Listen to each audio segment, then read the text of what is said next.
Hi friends, welcome back to my channel. ఈరోజు కథ 3 చేపల కథ. ఒక ఊరిలో మంచి నీటి చెరువు ఉండేది. దానిలో కొన్ని చేపలు ఉండేవి. వాటిలో 3 చేపలు చాలా స్నేహంగా ఉండేవి. అవి సుమతి, కాలమతి, మందమతి. అవి పేరుకు తగినట్లు వాటి ఆలోచనలు కూడా అలాగే ఉండేవి. ఈ చేపలు చెరువులో ఈదుకుంటూ హాయిగా కాలం గడిపేవి.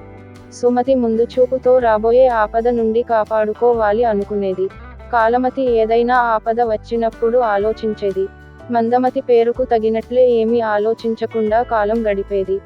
ఇది ఇలా ఉండగా ఒక వేసవి కాలంలో ఎండలు ఎక్కువ అయ్యాయి. ఎండల తీవ్రతకు చెరువులోని నీరు మొత్తం ఆవిరి అవుతున్నాయి. రాబోయే విపత్కర పరిస్థితులను ముందుగా పసిగట్టిన సుమతి తన మిత్రులైన కాలమతి, మందమతి వద్దకు వెళ్లి, మిత్రులారా, ఈసారి ఎండలు చాలా ఎక్కువగా ఉన్నాయి.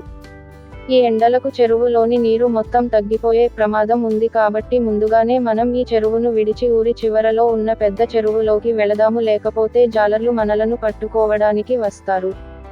వారికి మనం సులభంగా దొరికే అవకాశం ఉంది అని చెప్పింది సుమతి. సుమతి మాటలకు కాలమతి, మందమతి హేళనగా నవ్వారు. అప్పుడు సుమతి, వాటి కర్మకు వాటిని వదిలేసి పెద్ద చెరువులోకి వెళ్ళిపోయింది.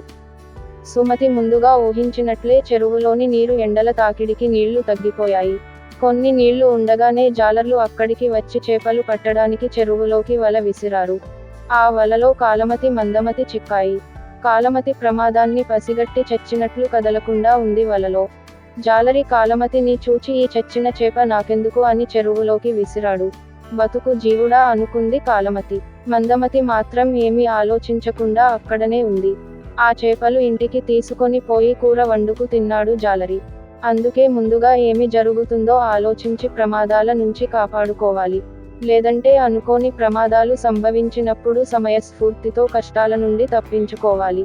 అలా కానప్పుడు మందమతి లాగా కష్టాలను కొని తెచ్చుకున్నట్లే. నీతి: ఆపద వచ్చినప్పుడు సమయస్ఫూర్తితో బయటపడాలి. Please like, share and subscribe to my channel. Thanks for watching.